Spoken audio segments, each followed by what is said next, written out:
Best of r/entitled parents episode 193. Subscribe for Reddit videos daily. So this Karen yells at me for skating in my skate park, then makes fun of me for being gay. So yeah, I don't know where to start this off, but here. So during quarantine my brother came home for a little bit and helped me make a longboard, and I love it. So a project I started was making a skate park on the lot next to my house. We own it and we don't use it as much as we should. And I just finished building it, so I have been going up and down the ramps and doing kick flips, and the day I finish and start using it, a kid runs over to me and I didn't see or hear him. And he runs out in front of me, really bad move, and I go for a slide because I'm going kinda fast and it works to some extent. But not really. The kid is fine and I sprain my wrist. Then I take out my earbuds and ask the kid what he was doing and that he could have gotten hurt.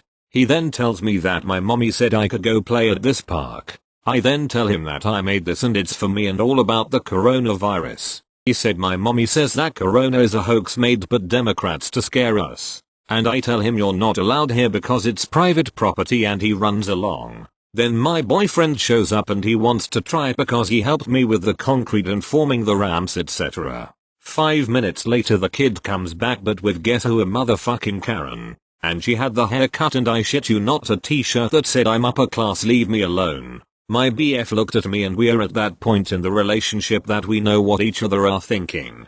And he's like, oh shit. She said, why can't my son play here? I then tell her I just made this and it's on my parents' property. I'm 14 and it's not a public park. She then yells at me that her precious baby ran to he crying because I threatened him. Then she looks at my BF who's just standing there and asks him in a snarky manner, what are you doing here if it's private property? He's my BF and I helped him build this thing, and please stop attacking us. There's no reason you should be yelling at us. We didn't threaten him. Oh, you're gays. That makes so much sense. Let my baby play on this thing that you built. I said no, I would have if you were nice about it. But you have disrespected me and my boyfriend. I don't like that and I would like you to leave us alone. I'm going to call the cops. Go right ahead, my dad is the chief of police, he won't come over here. She left all mad. What the actual fuck just happened? I have no goddamn idea. Ask me for more stories, I have a lot. And if anyone's wondering, I built a trick board too. Also my BF was kidding about his dad being the chief of police, he just was trying to mess with here. Thank you. Next. Entitled Dad Steals Boat Motor, acts as his own attorney during the criminal trial, has full for a client. I am a long time lurker and this is my first post. Although kids were not involved in this story, ED mentioned them during his testimony, so this story seemed like it may fit here. Cast: me, overworked prosecutor. ED, entitled Dad. There have been cases in this forum that resulted in the EP being arrested, and I thought there may be some interest as to what happens after the arrest. This happened many years ago when I was a deputy prosecutor handling misdemeanor cases. In this particular case, there was a street on a private beach with a series of houses in a remote area. There were other places that had public beach access, and this particular place was off the main road and not easily accessible. There was no reason to be there unless you were a resident of one of the houses or was visiting someone there. The ED drove into the neighborhood and stole a boat motor from one of the properties. Neighbor watched him put the motor into his truck, got the license plate number, and called the police. A deputy responded and pulled him over. A short time later, the deputy found the boat motor in the back of the truck and ED admitted he took it. ED was cited for misdemeanor theft. He wasn't taken into custody but given a notice to appear in court. This was typical for a non-violent property offense. I then got the case. So I was minding my own business, working in my office, when ED called and demanded to speak to me. He then demanded that I dismiss the charge against him. He didn't really have a coherent reason as to why, since he pretty much had been caught red-handed. He mainly yelled and was obnoxious. Legal tip number 1, yelling at the prosecutor will not result in criminal charges going away, but it will result in having to deal with a cranky prosecutor. When he couldn't bully me into dismissing the charge, he then demanded that another prosecutor be assigned to his case. This did not happen. Legal tip number 2. People charged with crimes don't get to choose the prosecutors on their cases. The case is set for trial. He pleads not guilty and elects to represent himself. At trial, I call as witnesses the neighbor, the boat motor owner, and the arresting deputy. ED presents a beachcombing defense, that if he is able to keep a pretty shell he finds at the beach, he ought to be able to keep a boat motor. It didn't make a lot of sense. It really got interesting when he called himself as his own witness. He questioned himself by having a conversation with himself. Here is an example of how some of the actual testimony went. ED shifts to left side of the witness chair. Mr. Ed's last name. Do you have a motive to steal a boat? ED then shifts to the right side of the witness chair and looks at empty space that he had just occupied. No, I do not have a motive to steal a boat. ED slides to the left. Mr. Ed's last name. Do you like seafood? ED slides right. No, I do not like seafood. My kids do not like seafood. My wife likes seafood, but that's not a motive to steal boat. I looked over at the arresting deputy who was sitting next to me as my designated law enforcement representative. He was watching with a horrified expression and I saw his lips silently form the words "What the FCK?" Later, when we were outside, the deputy told me how freaky he thought it was. It took the jury 15 minutes to find him guilty. I don't remember specifically what he got as a sentence, but it was likely only fines and community service since that was typical for that type of offense. Thank you. Next. Entitled parent assumes I take drugs. No, I don't. BTW, this is my first time ever posting anything. I don't really know the format for this, so I'll try my best. Yes, you read the title correctly and wondering how would someone assumes immediately that a person takes drugs for a BL living, especially an EM. You know the phrase appearance is the first expression? Yup. For context, both of my eyes are extremely dark and dry to the point where it will harden. Note that if I let this be, my eyes lids won't be able to open. I had user H court cream, which is very dangerous if it hits your eyeball, even if it's controlled.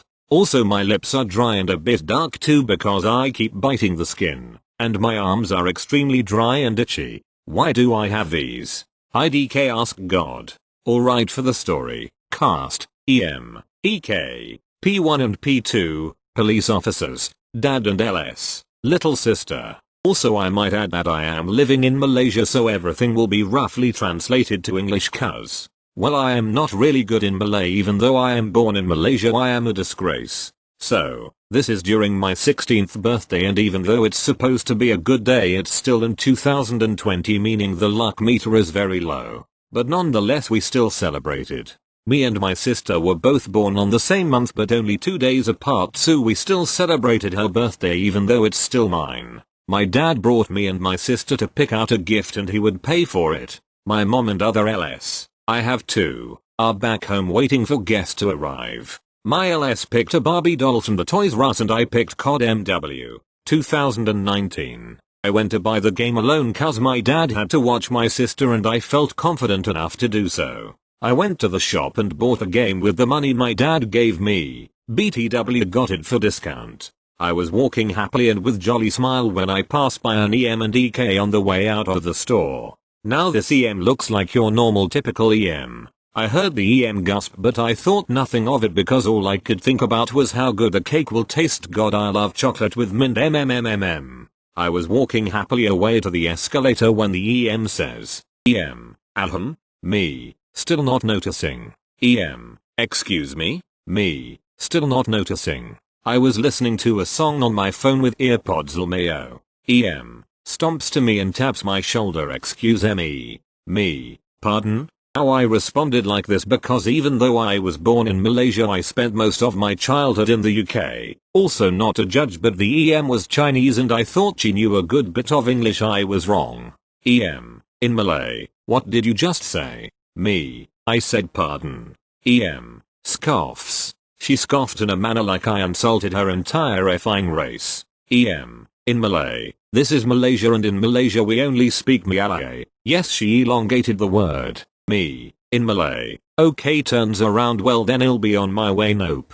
The Badibi acid grabbed my arm and yanked it back with enough force to almost knocking me off balance. I regain my balance and proceed to face the EM. Me, what in Badi is wrong with you? I'm guessing she understood that because her face went red. Also, I forgot about the Malaysia statement from earlier. EM, what the H did say to me, Usibe. It's actually a Chinese swear word meaning prick or idiot, I think. EM, in Malay. Why is it trash like you here at the mall? Why are you not rotting in a cell? You should be effing locked up, look at you. She said the actual word. Me, confused. In Malay, you must be an illegal gang that smuggles and takes drugs and smoke, look at you. Your eyes are black as the night. In Malay it sound better, and so is your mouth. I was taken aback by this because I am not really used to confrontation, especially if it's an adult, but I don't put up with people's BS.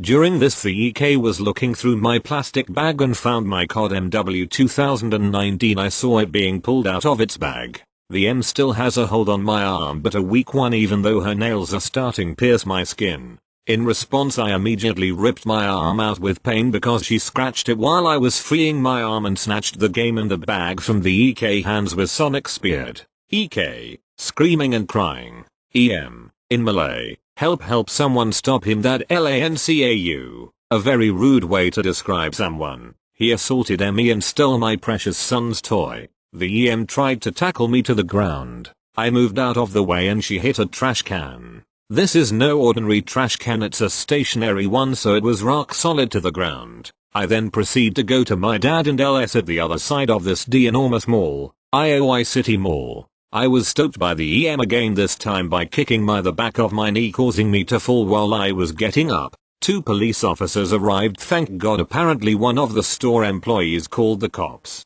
P1, in Malay, what's the issue here? I must mention that Malaysian police are not to be taken lightly, they are very strict and would never take anyone's BS. Me, this lady tried to interrupted in Malay, this sibei stole my son's toy and tried to beat him to death, and when I tried to stop him he punched me and kicked me to the ground. Now I've seen crazy in my life, but this EM showed me I lived only a short life. Now she actually said, and I quote, he looks like a drugged criminal that's in a gang and an illegal immigrant, arrest him. Now the thing is, I actually looked like one, the immigrant part, not the criminal, due to the fact my skin is pale and not the same as other Malays. The officer looked to me and said, P1, in Malay, is this true, young man? Me, not in Malay cuz I am dumb, no it's not true, I was minding my own business then. In Malay, just arrest him, and if you don't believe me, make him take a drug test. P2, intervenes, in Malay, mom calm down, there is no need for you to shout. In Malay, I say. P1, shut it. P1, in Malay, I am sorry, but may I have your ID to check? I froze because I didn't bring my ID I left back home. I said to myself, oh me. P1 and P2. M had a smug look on her face with EK. In this point in time my dad came at the right moment of time. Dad, what's going on here? OP, what have you done? P1, in Malay, sir, is this young man your child? Dad, yes he is, has he done something wrong? P1, in English this time, this EM said that he beat her child and then assaulted her, but we yet to have any proof. Dad, I don't think he would do that. The officers forgets about the ID and asked for my part of the story. I told them and they discussed it with each other. Now due to my eyes they asked. P1, in Malay, what's wrong with your eyes? I said I don't know. The P2 asked my dad for permission to do a drug test. My dad agreed with confidence. The EM and EK were tired from this ordeal and tried to run, they didn't get far. After doing the test, the result showed negative as I thought it would. The EM slowly turned pale. The EK for some reason tries to take my bag again because I left it at the table. I snatched it before he could reach it. P1, in Malay, he is not intoxicated or has smoked ever, in fact he's drug free. P2 in Malay, let's review the tapes and see what really happened. The EM turned like a ghost, she didn't know that the storefront had cameras and so did the walkway. M, in Malay, I have to go. P1, in Malay, no you're not going anywhere. The officers reviewed the tapes and saw how I released from her hand and snatched the bag. The tape also showed the EM diving headfirst into the trash can. My dad and the officers chuckled, yeah maybe not too serious. Long story short, EM got charged with assault, disturbance of the peace, assault on an officer. She tried to kick them and some others. The EK was taken by his dad that was actually decent than his wife. My dad didn't press charges and we enjoyed the birthday. Oh, and my sister, she was just playing Crossy Roads the entire time. She got till the 200 mark. Thanks for reading. Sorry if there's any terrible grammar. I was writing this during 2 AM BTW. If anybody wishes to see the eyes I would gladly show. Edit. The skin disease is called eczema. Thank you. Next. My own mother throws water over my 600 pounds laptop because a fluffy toy hit her face. Not the obligatory "this happened ages ago," but instead 15 minutes ago. Also, sorry for formatting. I was chilling playing some Roblox just vining when my mother asks me to lock up outside, so I did, and she then asks me to grab a soft toy that she threw outside out of a window in a fit of rage the previous day, so I do. I threw it at her as a joke and she looks astonished as if someone had shot her. She grabs a glass of water and throws it at me and my laptop, which is brand new and she had helped pay for. I get angry, go change, and she shouts like a fucking banshee about how I hurt her eye with a soft toy. She said I can't take a joke, and while I was getting changed told me I don't pull my weight when I believe I do for a 13 boy. And then while I'm upset in my room she gives me a list of chores and calls me entitled. Am I in the wrong or is she the entitled one? TLDR. Mum throws water on my laptop after I threw a teddy at her. Edit. Grammar. Thank you. Next. Entitled daughters causes chaos on a plane and entitled mum does nothing about it. Please note, I wasn't on this flight, only my dad was. I'm writing this from what he told me, my brother and my mum, so the details won't be exact. Also the girl was about 6 years old, so we can't blame her. This so just how she was brought up. Now onto the story. So this was a 7-hour flight from Abu Dhabi to London on a 2-story plane. Forgotten which plane exactly. My dad was sat a few rows back from the entitled family, but that meant he could still get a good view of what was happening.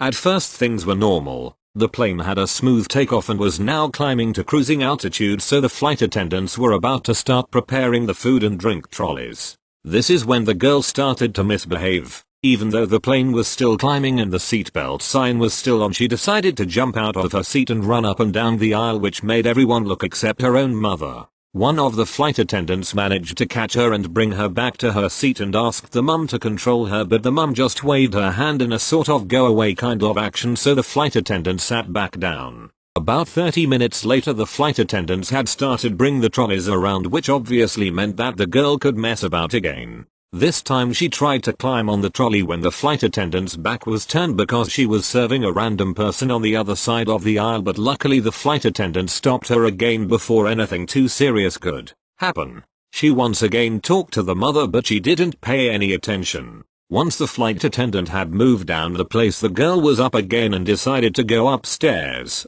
Remember I said this was a 2-story plane, to where first and business class are, but the flight attendant up there stopped her at the top of the stairs and brought her downstairs to look for the mother. The flight attendants and quite a lot of people were now really mad at the mother for doing nothing, but by this point she was on a phone call and ignored them. The girl went up the stairs about 5 more times over the course of the flight before they got someone to guard the stairs. Someone had also moved into the entitled family's row now, FKD some reason, so the girl couldn't go out, or so people thought. The girl now realized she couldn't get out the way she was going before, so she decides to go straight over her seat. Literally park her over there. Unfortunately for her, there was a nice couple behind her who pushed her back into her seat, so for a minute there was a pushing battle between an elderly couple and a 6-year-old girl before the mother shouted at the couple to stop touching her daughter. The girl then climbs down and disappears from view and then pops up in the most unexpected place,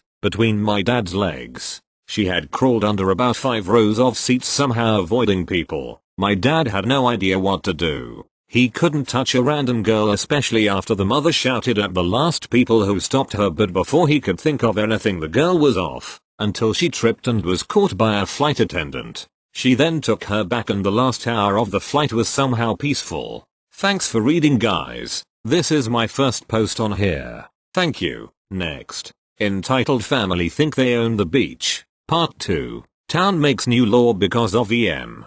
Heyo. Here's part 2. So quick backstory for those who didn't read part, which I highly suggest you read. My family and FF, family friend, own beach houses in a small beach town, and there are some entitled people thinking they own the beach down there. In part 1, FF's neighbor, N, and her 10-year-old daughter, ND, got involved with EK, 1516M, and EM after EK claims that N and ND took his spot while crabbing. N was able to back them into a corner and they finally left her and her daughter alone. Here's the link to part 1 if you want to read it. https://www.reddit.com/r/entitledparents/comments/hlbjvh/entitled family thinks they own the entire beach /UTM source equals share and UTM medium equals IOSAP and UTM name equals IASMF. On to part 2. Here's the cast. FF family friend EM entitled bitch EK spawn of bitch. He doesn't say anything in this story this time though, but he still does stuff. Oh officer. So FF took her family down. Her husband, mother, children and grandchildren, down to the same pier as part 1 so that they could go swimming. Because FF's mom was elderly, both FF and her mom decided to stay under the pavilion in the shade while watching everybody else swim. At first, everything was going good and it looked like everybody was having a good time. Then, QEM and her family of 20 plus people gathering inside the small pavilion, setting up food, tables and chairs directly behind FF and her mother. They couldn't even move or get out because of how close they were and how crowded everything was. FF could tell this was the person N mentioned before because of the way N described her. FF still tried to be civil and when she saw EM, she tried to ask her nicely to move. FF, hi, would you mind moving your party over a little bit? My mom and I barely have any space to move. EM, excuse me? We happen to live here so we can do what we want. FF, this pavilion doesn't belong to anybody. It's public property. EM, whatever, we're still not going anywhere. FF isn't a fan of arguing, so she and her mom just tried sucking it up and continued to watch their kids and grandkids play in the water. Unfortunately, that was short-lived as EM's family started blasting music and yelling inside of the pavilion. Then, EK came along in a jet ski. The entire family saw him and began cheering, screaming his name, etc. EK came extremely close to the netting on the other side of the dock and began doing figure eights on his jet ski, splashing water on other swimmers nearby and creating huge waves. Depending on the time of day, high tide and low tide are. The water at the other end of the dock could get very deep and any young kid at that end could probably struggle swimming down there. Luckily, FF told us that everybody at that end of the dock quickly got out when EK started doing this, and her kids and grandkids weren't that deep in the water, so everybody was fine. After a few minutes, EK finally left and everybody went back into the water, but EM's family still hasn't calmed down. Finally, FF and other beachgoers saw the flashing lights of a police car pull up to the beach area. Everybody smiled as they knew EM and her family were going to get in trouble. EM and her family saw the police car and attempted to ignore it, but suddenly grew quieter. The officer got out of the car and approached EM. Oh, hello mom, may I have a word with you? EM, all innocent like, what's wrong, officer? Oh, I have been receiving numerous complaints throughout the past half hour in regards to your party causing a disturbance. EM, what? We haven't been doing anything. FF, officer, they've been yelling and screaming the entire time they've been here, blasting music, and somebody from their family came by on a jet ski extremely close to the dock and started showing off. EM, mind your own damn business. FF, how can I when I'm less than a foot away from you and you won't move? Oh, alright, here's how this is going to work out. To EM, you can either move your family outside of the pavilion so that people can have room to sit, or you can leave the beach altogether. EM, you can't do that. We have a beach house right over there. Oh, then you can either move your party over there, or move your party outside of the pavilion. EM, this is unacceptable. You can't do this to us. What is your name? I'll make sure to write a report about you. Oh, gives his name and badge number. EM, alright then, I will call your station and make sure you get fired. Oh, the station is well aware of everything going on right now, mom. And if you fail to comply, we will have you fined and removed from the premises, whether your house is right here or not. EM was having none of this. So instead of leaving like any other person would do, she grabbed a sandwich from one of the bags she brought and threw it right at the officer. The officer, without hesitation, grabbed her and cuffed her. The other members of her family were growing mad at the officer for arresting her, but they didn't fight back. "Oh, this is your last warning, Mom. Either take your party elsewhere or I will bring you back to the station. You're very lucky I'm not putting you in my police car right now." EM finally cooperated and was released. She didn't go completely free however, as her and all of the adults in her family were fined. She was fined the heaviest though for also assaulting the officer. The family grumpily grabbed their stuff and left. The officer didn't leave until he knew they were gone. A couple days later, some new rules were put in place that no partying of any kind would be allowed on the beach because of EM.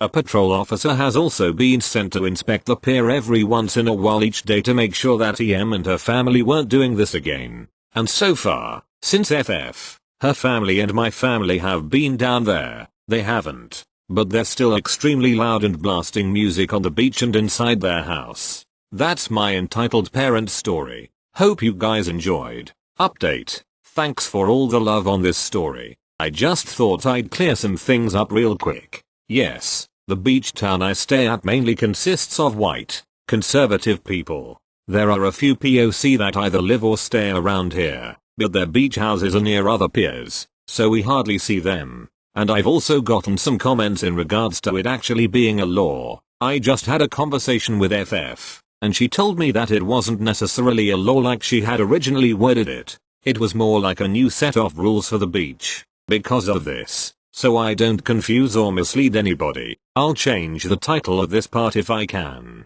Thanks again and hope you all are having a great day. Thank you. Next. EM wakes me up, says I shouldn't be tired.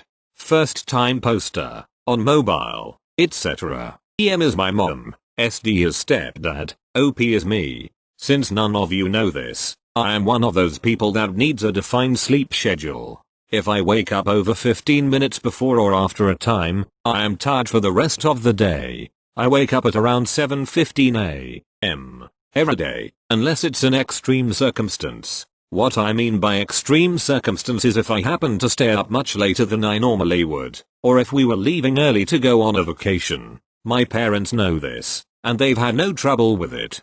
If we're planning on leaving to go somewhere earlier, they normally take the time to tell me that we are planning on leaving earlier, so get ready at an earlier time. Today was not one of those days. Where I live, the past couple of days have been extremely hot, around 85 to 90 degrees Fahrenheit. My grandmother has a pool, and we have been using it a fair amount because of the temperatures. Last night, I went to sleep earlier because I was swimming almost all day. That brings us to this morning. I'm sleeping peacefully, or as close to peacefully as I am able to sleep, when I hear bang bang bang and SD shouting OP, get up, at 6:45 in the morning. I made some type of noise, since I was just barely awake. Apparently he felt this was an invitation to throw my door open and make sure I was actually awake. I toss a book at him, and he leaves. I sit in bed for a couple minutes, making sure I'm completely awake, and I end up going downstairs around 6:55. After getting dressed and getting ready for the day, I walk into the kitchen and see EM in the kitchen with my two little brothers. She's all cherry. Good morning. I just grumble and wave, and head to the cabinets to get a pack of Pop-Tarts. The second I hope and sit down, she starts yapping at me to do 100 other things. Get your brother's backpacks. Are all the lights turned off upstairs? You better go check. I need you to go downstairs and get the chicken out from the freezer. That shirt looks horrible. You should change it. All the while I'm still a walking zombie, barely able to even think about eating breakfast. Finally we're getting ready to head outdoor around 7:15, and EM turns to me. Without preamble, she says I don't give a shit what you feel, you're not allowed to be tired today. Like, serious mom, I'm not allowed to be tired, when you guys made sure to wake me up really early. Anyway, that's my story. If you feel that I'm overreacting, please let me know. Thanks for taking the time to read this.